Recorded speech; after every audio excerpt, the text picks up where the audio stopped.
आज बनाते हैं टेस्टी मोरिया की खिचड़ी। सबसे पहले आलू, टमाटर, प्याज और हरी मिर्च काट लिया।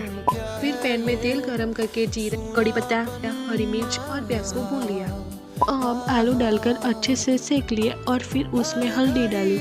उसके बाद टमाटर, नमक और धुला हुआ मोरिया डाल दिया।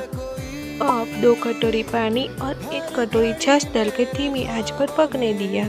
कुछ ही देर में गर्मा गर्म मोरिया की खिचड़ी तैयार हो गई। ऊपर से हरा धनिया डालकर सर्व किया।